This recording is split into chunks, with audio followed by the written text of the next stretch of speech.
નમસ્કાર વિદ્યાર્થી મિત્રો, આપણે સામાજિક વિજ્ઞાન ધોરણ 10 અંતર્ગત પાંચમો પાઠ ભારતનું વિજ્ઞાન અને ટેકનોલોજીનો વારસો એનો પહેલો ભાગ જોઈ ગયા અને એની અંદર આપણે ધાતુ વિજ્ઞાન અને રસાયણ વિજ્ઞાન ક્ષેત્રે પ્રાચીન ભારતે કેવી પ્રગતિ કરી છે તેના વિશે વાત કરી હતી. હવે આજે આપણે આગળનો મુદ્દો શરૂ કરીએ છીએ. વૈદિક વિજ્ઞાન, શલ્ય ચિકિત્સા ખૂબ ઇમ્પોર્ટન્ટ મોસ્ટ આઈએમપી મુદ્દો છે મિત્રો. અવારનવાર પરીક્ષાઓની અંદર પૂછાય છે અને જો તમે મુદ્દાસર જવાબ તૈયાર કરી નાખો તો એકદમ સરળ છે, તમને આવડી જાય એવો આ પ્રશ્ન છે. વૈદિક વિદ્યા અથવા તો શલ્ય ચિકિત્સા ક્ષેત્રે પ્રાચીન ભારતે સાધેલી પ્રગતિનું વર્ણન કરો. તો સૌથી પહેલા તો આપણે ત્રણ આપણા પ્રાચીન ઋષિ મુનિઓ યાદ આવે છે. એમણે લખેલા ગ્રંથો અને એમણે આપેલું પ્રદાન એ યાદ આવે છે. તો સૌથી પહેલા આપણે વાત કરીએ મહર્ષિ સરક. મહર્ષિ સરકે સરક સંહિતા નામનો ગ્રંથ લખ્યો અને આ ગ્રંથની અંદર એણે 2000 ઔષધીય વનસ્પતિનું વર્ણન કરેલું છે કે જુદા જુદા રોગની અંદર કઈ વનસ્પતિ છે તે આપને એની શાખ દ્વારા, એના રસ દ્વારા, એના પર્ણ દ્વારા, એના મૂળ દ્વારા અથવા તો અન્ય કોઈ પણ રીતે ક્યાં ઉપયોગી બને છે એની સરસ મજાની રજૂઆત તેમણે સરક સંહિતામાં કરી છે. તો એવી રીતે મહર્ષિ સુશ્રુત. મહર્ષિ સુશ્રુતે સુશ્રુત સંહિતા નામનો ગ્રંથ લખ્યો અને તેમણે એમની અંદર 137 પ્રકારના વાટ કાપના શસ્ત્રો અથવા તો જેનાથી આપણે ઓપરેશન કરી શકીએ એવા શસ્ત્રોની વાત કરી. અને વિચારો મિત્રો, એની અંદર એવા શસ્ત્રની વાત છે કે જે આપણા માથાનો વાળ હોય એટલો બારીક વાળ, એ વાળનો ઊભો છેદ કરી શકે.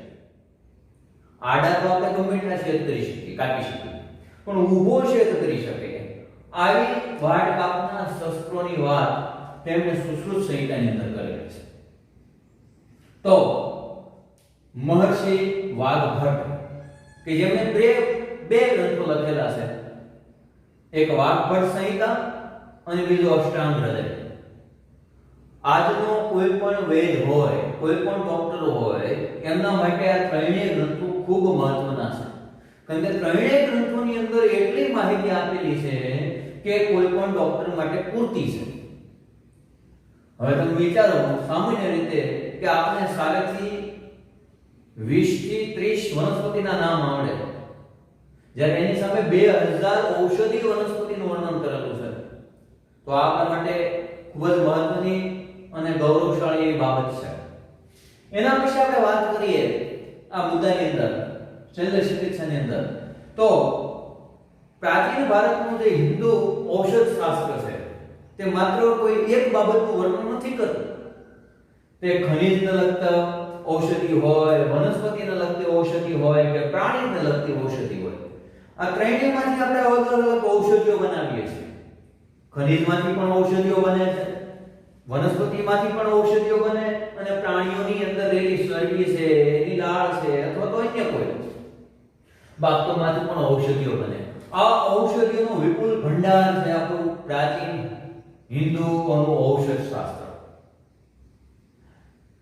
જેની અંદર દવા બનાવવાની અલગ અલગ વિધિઓ, આ ત્રણેયની અંદરથી કેવી રીતે દવા બનાવી શકાય, ખનિજમાંથી કેમ બને, વનસ્પતિમાંથી કેમ બને, એની વિધિઓ, એની દવાઓ જે બને છે એનું વર્ગીકરણ, કે આ દવા છે એ આમાંથી બની છે તો એનો આ જગ્યાએ ઉપયોગ થાય અને સાથોસાથ તેનો કઈ જગ્યાએ ઉપયોગ કરવો એની સંપૂર્ણ માહિતી છે એ આપને આપવામાં આવેલી છે. તેઓ કઈ રીતે ઓપરેશનો કરતા અથવા તો શલ્ય ચિકિત્સા કરતા હતા. તો સૌપ્રથમ તો લોહીનું પરિભ્રમણ અટકાવવા માટે આપને ખબર છે, આપણે કોઈ સર્પ દંશ કરે અથવા તો વિષી કરડી જાય તો એ રુધિરથી આગળ ન વધે, વિષથી આગળ ન વધે એ માટે આપણે ત્યાં પાટો બાંધીએ છીએ કસકાય, જેથી કરીને બાકીની નસો છે બ્લોક થઈ જાય. એવી રીતે આ લોકો પણ પ્યાલા આકારનો પાટો બાંધતા અને પ્યાલા આકારનો પાટો બાંધીને લોહીનું પરિભ્રમણ છે એ અટકાવી દેતા. અને આ રીતે પછી એ ઓપરેશન છે એ સરળતાથી કરી શકાય. તેઓ અલગ અલગ ઓપરેશનો કરવા માટે જાણીતા હતા. જેઓ પેઢુનું, મૂત્રાશયનું, સારણગાણ, મોતિયો, પથરી, હરસમસા અને આપણે એવું કહીએ છીએ કે વર્તમાન સમયમાં પણ ઘણીવાર પ્રસૂતિ વેળાએ માતાઓનું મૃત્યુ થાય છે, બાળકનું મૃત્યુ થાય છે. તો એ સમયે આજથી હજારો વર્ષ પહેલાની વાત છે. એ સમયે પણ આવા પ્રસૂતિ સમયના જે ખૂબ અઘરા ઓપરેશનો હોય એ પણ ખૂબ જ સરળતાથી, સહજતાથી કરી શકતા હતા. તેઓ આપણા શરીરની અંદર કોઈ પણ જગ્યાએ હાડકું ભાંગી ગયું હોય અથવા તો માની લો કે તૂટી ગયું હોય તો એ હાડકાને ફરી પાછું જે તે જગ્યાએ અથાયોગ્ય સ્થાને એને બેસાડી દેતા હતા. એટલું જ નહીં, પણ સાથોસાથ માની લો કે આપણા શરીરની અંદર કોઈ પદાર્થ ઘૂસી ગયો. હવે ત્યારે આપણે ઘણીવાર જોતા હોય ગળાની અંદર સિક્કો ચેન જતો રહે, એ સિક્કો કાઢવો પડે. ઘણીવાર ઘણા નાકની અંદર કાંકરી છે નાખી દે તો કાંકરી કાઢવી પડે. ઘણા કાનની અંદર કંઈક જીવાત છે ઘૂસી જાય. આવું બધું થતું હોય. આપણા શરીરની અંદર આવા ઘણા બધા પદાર્થો છે ઘૂસી જતા હોય. તો એ પદાર્થો ઘૂસી જાય પછી તેને બહાર કાઢવા માટે ના પણ તેમની પાસે ઉપાયો હતા. એ પણ એવો કરી શકતા હતા, એટલે કે ઘૂસી ગયેલા પદાર્થને બહાર પણ કાઢી શકતા હતા. એટલું જ નહીં, વર્તમાન સમયમાં આપણે જેને કોમેસ્ટિક સર્જરી, પ્લાસ્ટિક સર્જરી આવા બધા નામ આપ્યા છે કે કોમેસ્ટિક સર્જરી કરીને આખો ચહેરો છે બદલાવી શકાય. એવી રીતે પ્લાસ્ટિક સર્જરી કરીને આપણા નાક કાન કોઈ જગ્યાએ તૂટી ગયા હોય અથવા તો માની લો કે એમાં કોઈ ઓપરેશન આવ્યું હોય તો એને ફરી પાસે એ જગ્યાએ સર્જરી કરીને યથાયોગ્ય રાખવા પડે. તો આવા નાક કાન સાંધવાની પ્લાસ્ટિક સર્જરી પણ એ લોકો એ સમયે જાણતા હતા. તો આપણે ખૂબ જ મહત્વની બાબત છે. હવે આપણે વાત કરીએ વર્તમાન સમયના વિદ્યાર્થીઓને. પ્રેક્ટિકલ જ્ઞાન બહુ ઓછું મળે છે. મોટાભાગે થિયરિકલ જ્ઞાન, મારી જેમ બોલવા વાળા વધી ગયા, બોલા બોલ કરે, વિદ્યાર્થીને સમજાય કે ના સમજાય કાંઈ લેવા દેવા નહીં. પણ એ સમયે આ ઋષિ મુનિઓ જે તે સમયના વિદ્યાર્થીઓને પ્રત્યક્ષ જ્ઞાન મળે, રૂબરૂ જ્ઞાન મળે, પ્રેક્ટિકલ જ્ઞાન મળે અને ભવિષ્યમાં એક સારામાં સારો ડોક્ટર બને, સારામાં સારો વૈદ્ય બને.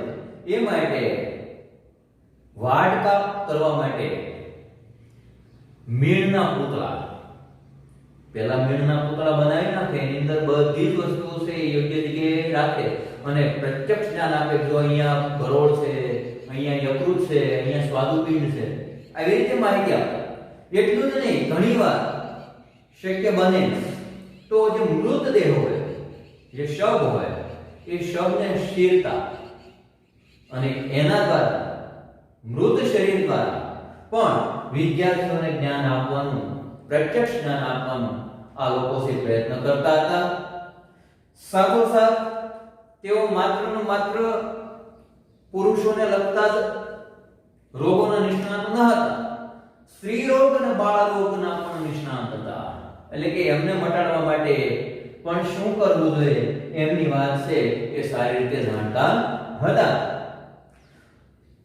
આ સમયના જે લોકો હતા, આ ઋષિમુનિઓ હતા કે જેમણે આ ગ્રંથો લખ્યા છે, માહિતી આપી છે, તેઓ રોગોના કારણો, કયો રોગ કયા કારણસર થાય છે. દાખલા તરીકે અત્યારે આપણે ખબર છે કે આપણે ટાઇફોઇડ થાય, કમળો થાય, એના પાછળનું કારણ શું? તો મચ્છર કરડે અથવા તો ગંદુ પાણી પીએ અથવા તો વાસી ખોરાક ખાય.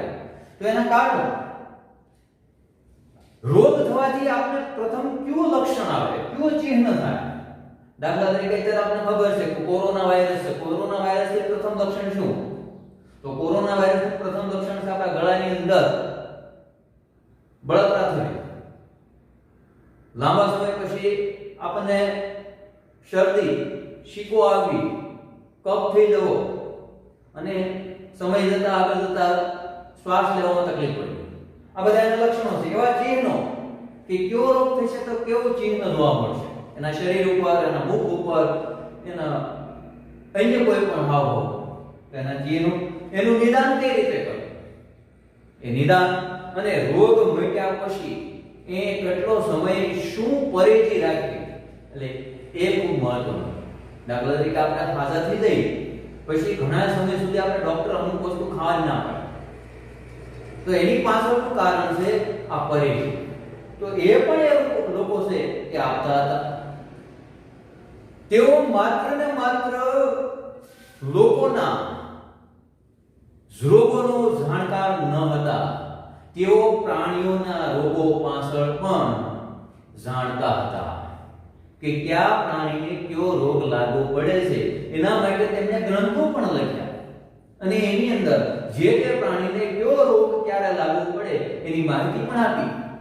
જેમ કે હાથીઓના રોગ માટે તેમણે હસ્તી આયુર્વેદ નામનો ગ્રંથ લખ્યો અને મહાન ઋષિ સાલિહોત્રે ઘોડાઓને લગતા રોગો માટે અશ્વશાસ્ત્ર નામનો ગ્રંથ લખ્યો. આમ આપને અહીંયા વિવિધ પ્રકારની બાબતો દ્વારા આપણું પ્રાચીન જે શલ્ય ચિકિત્સા અથવા વૈદક વિદ્યા છે એના પ્રત્યે ગૌરવ છે એ ઉત્પન્ન થાય. એટલા માટે એવું કહેવાય છે કે માત્ર ભારતના નહીં પણ પાશ્ચાત્ય લોકોએ પણ આપણે આ શલ્ય ચિકિત્સાની નોંધ લીધી અને તેણે કીધું કે પ્રાચીન ભારતનું જે શલ્ય ચિકિત્સા અથવા તો વૈદિક વિદ્યા છે એ સમગ્ર વિશ્વને ખૂબ જ આધુનિકતા આપે તેવું જોવા મળે છે. આવું વિલિયમ હન્ટરે કીધેલું, જેની વાત આપણે જૂના પુસ્તકોની અંદર જોઈ શકીએ છીએ.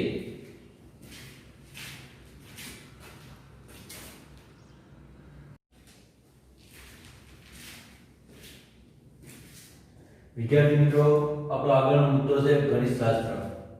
ગણિત શાસ્ત્રના ક્ષેત્રે પ્રાચીન ભારતે કરેલી પ્રગતિ અથવા તો પ્રાચીન ભારતે આપેલું પ્રદાન વિશે નોંધ કરો. વર્તમાન સમયમાં ગણિત જે કંઈ છે એના પાયામાં ભારત છે. એના પાયામાં ભારતના જે તે સમયના થઈ ગયેલા ગણિત શાસ્ત્રીઓ છે. દરેક ગણિત શાસ્ત્રીઓએ વર્તમાન સમયના અંકગણિત હોય કે બીજગણિત એના મૂળ મુદ્દાઓ, એના મુખ્ય મુદ્દાઓ પોતાના ગ્રંથોની અંદર આલેખેલા છે. જેમની વાત આપણે અહીંયા કરવાના છે. તો વિદ્યાર્થી મિત્રો, ખૂબ રસપ્રદ વાત છે, ગણિત વિશેની વાત છે. ગણિત આપને આમ અઘરો લાગે પણ સમાજ વિદ્યામાં ગણિત શાસ્ત્ર વિશે વાત કરવી એ ખૂબ સરળ લાગશે, કારણ કે અમુક નામ યાદ રાખી લો અને અમુક બાબતો યાદ રાખી લો એટલે ગણિત શાસ્ત્ર વિશે તમે ધારો એટલું લખી શકો. શરૂઆત કરીએ આપણે ગણિત શાસ્ત્ર ક્ષેત્રે ભારતે કરેલી પ્રગતિ. તો સૌથી પહેલા તો આપણે પ્રાચીન ભારતના જે કાંઈ ઋષિમુનિઓ છે એ પછી આર્યભટ્ટ હોય, ભાસ્કરાચાર્ય હોય, બ્રહ્મગુપ્ત હોય, કાત્યાયન હોય, આપસ્તંભ હોય કે પછી અન્ય કોઈ પણ જેમના નામ લેવા આપણી માટે ખૂબ મહત્વના થઈ પડે. અને એમાં ખાસ કરીને આર્યભટ્ટ, એવું કહેવાય છે કે આર્યભટ્ટે જે ગણિત શાસ્ત્ર ક્ષેત્રે બહુમૂલ્ય જે પ્રદાન કર્યું છે, જે ફાળો આપ્યો છે, એના કારણે તેમને ગણિત શાસ્ત્રના પિતા તરીકે ઓળખવામાં આવે છે, આર્યભટ્ટ. શરૂઆત કરીએ તો ભારતે વિશ્વના ગણિતની અંદર કઈ કઈ બાબતો મહત્વની આપી છે. તો સૌથી મહત્વની બાબત છે શૂન્યની સંજ્ઞા. શૂન્યની સંજ્ઞાની શોધ આર્યભટ્ટે કરી છે. મીંડું કેમ લખાય, એની સંજ્ઞા કેમ થાય, એ આર્યભટ્ટની શોધ છે. અને આજે આપણે જોઈએ તો દરેક લોકો એકની પાછળ જેમ વધારે મીંડા લાગે અથવા તો કોઈ પણ અંકની પાછળ વધારે મીંડા લાગે, આ શૂન્યની સંજ્ઞા લાગે એટલા પૈસા કમાવાનું તલપા પડશે. શૂન્યની આગળ કોઈ કિંમત નથી અંકની, પણ પાછળ કિંમત વધતી જાય છે. તો એ સંજ્ઞા. દશાંશ પદ્ધતિ, બીજગણિત, રેખાગણિત અને વૈદિક ગણિત. વૈદિક ગણિત આજે આજના જે ગણિત છે ને એના પાયામાં આપણું વૈદિક ગણિત છે. તમે WhatsApp ઉપર ના અંતે ઉપર જોતા હો તો પ્રાચીન ભારતની જે ઘડિયાળો છે, ઘડિયાળની અંદર પણ વૈદિક ગણિત રહેલું છે. આ બધું વૈદિક ગણિત અને બૌદ્ધાયના પ્રમેય આ ખૂબ મહત્વની બાબતો છે. હવે વાત કરીએ આપણે આર્યભટ્ટની કે આર્યભટ્ટે ગણિતશાસ્ત્ર ક્ષેત્રે શું પ્રદાન કર્યું.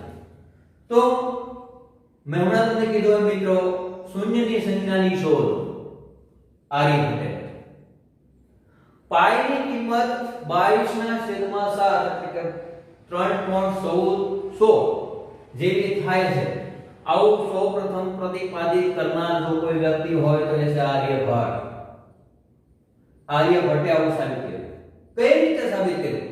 તો કે ગોળકના પરિઘ અને વ્યાસના ગુણોત્તરનો જે અસ્વાંક આવે કે જેને પાઈ તરીકે સાબિત કર્યો. એ પાઈની કિંમત તેમણે 3.14 નક્કી કરી. તો આપનાર આર્યભટ્ટ હતા. આપને નહીં, સમગ્ર વિશ્વને આપનાર આર્યભટ્ટ હતા. તેમણે ભાગાકાર, ગુણાકાર, સરવાળા, બાદબાકી, વર્ગમૂળ, ઘનમૂળ આવી જે કાંઈ અષ્ટાંગ પદ્ધતિઓ છે એ અષ્ટાંગ પદ્ધતિઓની વાત પણ ગણિતશાસ્ત્રના વેદ ગ્રંથોની અંદર કરેલી છે. એટલું જ નહીં, તેમણે માત્ર ગણિતશાસ્ત્ર ક્ષેત્રે નહીં પરંતુ આના પછીનો આપણો જે ટોપિક આવશે ખગોળશાસ્ત્ર, એના ક્ષેત્રે પણ મહત્વનું પ્રદાન કરેલું છે કે પૃથ્વી ચંદ્ર અને સૂર્યની વચ્ચે આવી જવાથી ચંદ્ર છે એ દેખાતો નથી, એટલે કે ચંદ્ર ગ્રહણ થાય છે. આવું કહેવાની હિંમત તેમણે સાબિત કરેલી. તો એની વાત પણ આપણે ક્યારે કરીશું? અત્યારે માત્ર ગણિતશાસ્ત્રની વાત કરીએ તો ગણિત ક્ષેત્રે તેમણે કયા મહત્વના ગ્રંથો લખ્યા એની વાત કરીએ તો સૌપ્રથમ તેમના નામ પરથી જ આર્યભટ્ટિયમ, દસ ગીતિકા અને આર્ય સિદ્ધાંત. હવે આર્ય સિદ્ધાંત નામનો જે ગ્રંથ છે એની અંદર એ જ્યોતિષ શાસ્ત્રના લગતા અમુક સિદ્ધાંતોની વાત કરી છે, અમુક મૂલ્યોની વાત કરી છે કે આમ હોય તો આમ થાય, આવું જ્યોતિષ શાસ્ત્ર વિશેની વાત તેમણે કરે છે. બાકી આ બંને ગ્રંથોની અંદર ગણિતને લગતા કેટલાય સિદ્ધાંતો અને કેટલાય પ્રશ્નોનો ઉકેલ તેમણે આર્યભટ્ટિયમ અને દસ ગીતિકા નામના બંને ગ્રંથોની અંદર આપ્યો છે. ત્યારબાદ વાત કરીએ આપણે એટલા માટે જ આર્યભટ્ટને ગણિત શાસ્ત્રના પિતા તરીકે ઓળખવામાં આવે છે. બહુ મોટું પ્રદાન છે. હવે એના વિશે વાત કરીએ ગુચ્છ મત વિશે. હવે આપણે જાણીએ છીએ કે શૂન્યની સંજ્ઞા તો શોધાય, આર્યભટ્ટે શોધી, પણ કોઈ પણ અંક પાછળ શૂન્ય લખવાથી એની કિંમત કેટલી થાય, કેટલે સુધી વધી જાય, એટલે કે આપણે એકમ, દશક, 100, 1000, 10,000 આવું કહીએ છીએ, એ શૂન્ય લગાવવાની જે લગાવીને લખવાની જે પદ્ધતિ છે એ આપનાર આપણે ગુચ્છ મત છે.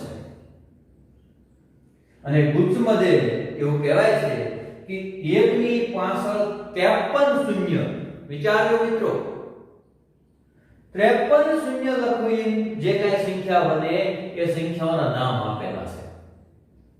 આપણે તો બધી અબજ શિખર નિખર આવા શબ્દો મુકાવડે છે આપણે જલ્દી, પણ એથી આગળ 53 શૂન્ય લખવાની વાત છે. બનતી સંખ્યા વિશે વાત છે એમણે કરેલી છે. અને એ વાતના આધારે મોહેન્જો-દડો અને હડપ્પાના જે કાંઈ અવશેષો મળ્યા અને એ અવશેષોની અંદર તોલ માપના જે સાધનો મળ્યા અને તોલ માપના સાધનોની અંદર વજનિયાઓની અંદર આ પદ્ધતિ ઉપયોગમાં લેવાતી હતી, જેની વાત મેઘાતિથિએ કરી છે. કોણે કરી છે? મેઘાતિથિએ. કે ભાઈ આ તોલ માપના સાધનોની અંદર આવી સંખ્યાઓથી બનતા જે કાંઈ એકમો હતા એનો ઉપયોગ થતો. પણ શૂન્ય લગાવવાની જે બાબત છે એ ગુચ્છ મતની છે. ત્યારબાદ મહાન ગણિત શાસ્ત્રી 1150 ની આજુબાજુ થઈ ગયા, ઈસવીસન 1150 ની આજુબાજુ થઈ ગયા ભાસ્કરાચાર્ય, કે જેમણે બે મહત્વના ગ્રંથો લખ્યા, જેમના નામ છે લીલાવતી ગણિત અને બીજગણિત. લીલાવતીની પુત્રીનું નામ હતું, એના નામ પરથી જેમણે ગણિત ક્ષેત્રે મહત્વનું પ્રદાન કરતો ગ્રંથ લીલાવતી ગણિત નામનો ગ્રંથ લખ્યો, જેની અંદર તેમણે ગણિત શાસ્ત્રના લગતા વેદ પાસાઓની સણાવટ કરેલી છે. ભાસ્કરાચાર્યનું નામ પણ ખગોળશાસ્ત્રના ક્ષેત્રે ખૂબ મહત્વનું છે. એમનો પંચ સિદ્ધાંતિકા નામનો ગ્રંથ છે એ ખગોળશાસ્ત્રને લગતો ગ્રંથ છે. એની વાત આપણે ત્યારે કરશું. આગળ વધીએ તો કે એ અંકગણિત ખગોળશાસ્ત્ર ને લગતા ગ્રંથો પણ લખ્યા. સાથોસાથ એમની ખૂબ મહત્વની જો કોઈ બાબત હોય તો જેમ આપણે શૂન્યની સંજ્ઞા માટે આર્યભટ્ટને યાદ કરીએ છીએ તેમ સરવાળા અને બાદબાકીની સંજ્ઞા અથવા તો એને લગતા ખ્યાલો એ ભાસ્કરાચાર્ય વર્ણવેલા છે. આર્યભટ્ટે આપણે અગાઉ વાત થઈ ગઈ, ફરી પાછી વાતને દોહરાવી છે કે અજ્ઞાત સંખ્યા દર્શાવવા માટે મૂળાક્ષરોનો જે ઉપયોગ થાય છે, ધારો કે x, ધારો કે y, આવા જે મૂળાક્ષરોનો અંગ્રેજી મૂળાક્ષરોનો ઉપયોગ થાય છે એમને દર્શાવવાની પણ વાત આર્યભટ્ટે કરી જે તે સમય. ત્યારબાદ વાત કરીએ આપણે બ્રહ્મગુપ્ત. બ્રહ્મગુપ્ત જો કે એમનું મહત્વનું પ્રદાન ખગોળશાસ્ત્ર ક્ષેત્ર છે, પરંતુ અહીંયા પણ તેમણે સમીકરણના વિવિધ પ્રકારો, દ્વિઘાત સમીકરણ, સાદા સમીકરણો અને સુરેખ સમીકરણો, આવી આગળ તમે જેમ ભણતા છો એ સમીકરણોના પ્રકારો છે આવતા જતા છે.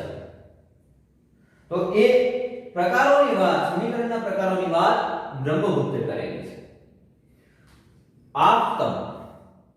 તો આપસ્તંભ શેના માટે જાણીતા હતા? તો આપસ્તંભ હતા સર્વ સૂત્રો ઈસવીસન 800 ની પૂર્વે તેમણે આપેલા કે જેમાં તેમણે મહત્વની નોંધ કરેલી છે કે આપણે અત્યારે જે હવન કરીએ છીએ, યજ્ઞ કરીએ, યજ્ઞ યાગાદિની ક્રિયાઓ, પ્રાચીન સમયમાં તો બહુ યજ્ઞો થતા, વર્તમાન સમયમાં યજ્ઞનું પ્રમાણ ઘટ્યું, પણ યજ્ઞ તો થાય છે. આ જ્યારે યજ્ઞ કરીએ ત્યારે યજ્ઞની અંદર વેદી આવે, યજ્ઞની અંદર વેદીઓ આવે. કેટલી ઊંચાઈ પર તે વેદી, ક્યાં ખૂણે કેટલી વેદી બને એની વાત અહીંયા આપસ્તંભે કરેલી છે કે જેના આધારે આપણે અત્યારે કાટકોણ, ત્રિકોણના બધી વાતો છે એ કરી શકીએ. મકાન જે ઊંચાઈ પર જાય કેમ વેદીઓ ચડતી જાય એની વાત પણ થઈ શકે. તો આ બાબત આપણે આપના છે આપસ્તંભ. તો એવી રીતે તમે ત્રિકોણમિતિ, cosec theta, sine sec theta, આ બધું ભણતા છે. એ ત્રિકોણમિતિની અંદર પ્રમેય આવે છે, એ પ્રમેયની વાત આપણે કરતા છે બોધાયન. તો કાત્યાયન પણ 800 ની આજુબાજુ થઈ ગયેલ એક મહાન ગણિતશાસ્ત્રી કે જેમને પોતાના ગ્રંથોની અંદર ગણિત વિશેના ખ્યાલો છે એ રજૂ કર્યા છે. આમ જોઈએ તો આપણે આ બધી બાબતો એવી લાગે એકદમ સરળ છે. તો સૌથી મહત્વનું તો આર્યભટ્ટ છે. ઘણીવાર એવું પણ પૂછાય જાય કે આર્યભટ્ટે ગણિતશાસ્ત્રના ક્ષેત્રે કરેલા પ્રદાનની નોંધ કરો, તો તમે એટલું ખાલી નોંધ કરી નાખો તો તમને 4 ગુણ મળી જાય. અથવા તો એવું મહત્વની શોધો વિશે વાત કરો તો આ ગણિતશાસ્ત્રના ક્ષેત્રે એટલી શોધ અને બીજે ખગોળશાસ્ત્રના ક્ષેત્રે કરેલી શોધ, આની વિશે વાત તમારે કરવાની રહે. આમ અહીંયા જો આપણે યાદ રાખવા ધારીએ તો આર્યભટ્ટ, ગુપ્તમત, મેઘાતિથિ, ભાસ્કરાચાર્ય, બ્રહ્મગુપ્ત, આપસ્તંભ, બોધાયન અને કાત્યાયન, આટલા મહાન ગણિતશાસ્ત્રીઓએ પ્રાચીન ભારતના ગણિતશાસ્ત્ર ક્ષેત્રે મહત્વનું પ્રદાન કર્યું અને એ પ્રદાનને કારણે વર્તમાન સમયમાં યુરોપિયન કહીએ કે વર્તમાન સમયનું જે કાંઈ અંકગણિત કે બીજગણિત કહીએ એવું છે. ભૂમિતિના ખ્યાલો પણ તેમણે રજૂ કર્યા છે. અહીંયા રેખાગણિત લખ્યું ને, રેખાગણિત છે, રેખાની અંદર ભૂમિતિ આવે છે. તો ભૂમિતિના ખ્યાલો પણ આપણા પ્રાચીન ગણિતશાસ્ત્રીઓ રજૂ કર્યા છે. આના ઉપરથી આપણે આપણા પ્રાચીન ગણિતશાસ્ત્રીઓ, એમાંય ખાસ કરીને ગણિતશાસ્ત્રના પિતા તરીકે ઓળખાતા આર્યભટ્ટ વિશે આપણે ગૌરવ છે એ અનુભવાય. તો આવા જ મહત્વના ટોપિક સાથે આપણે આગળ વધીએ તો આપણે આગળ અન્ય વિજ્ઞાનો આપેલા છે. અન્ય વિજ્ઞાનોની વાત કરીએ ત્યારે આપણે ખાસ કરીને ખાલી ગ્રંથોના નામ અને એમના લખનાર કર્તાના નામ આપ્યા છે. તો એમની વાત કરીએ તો સૌપ્રથમ આવશે પ્રજનન શાસ્ત્ર. પ્રજનન, સંતતિ ઉત્પન્ન કરવા માટે પ્રજનન કરવું જરૂરી છે એને લગતું શાસ્ત્ર જે રચના છે બ્રાહ્મણ્ય પાંચાલ. ત્યાર પછી છે કામસૂત્ર. આપણે જાણીએ છીએ કે રતિ ક્રિયાઓ માટે અલગ અલગ કામ સ્નો આપેલા છે, જેને લગ્ન છે વાચાયન. પછી છે વૃક્ષ આયુર્વેદ.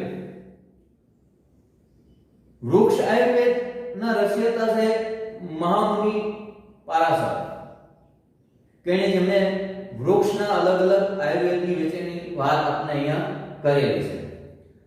તો એના પછી છે ચિકિત્સા સંગ્રહ. અલગ અલગ ચિકિત્સાઓ કઈ રીતે થાય એનો સંગ્રહ. એ સંગ્રહ માટેની વાત છે એના રચયિતા છે શક્ર પાણીદત્ત. ત્યાર પછી છે યોગ શાસ્ત્ર. અલગ અલગ યોગ કઈ રીતે થાય એના વિશેની વાત છે એ કરનાર છે મહર્ષિ પતંજલિ.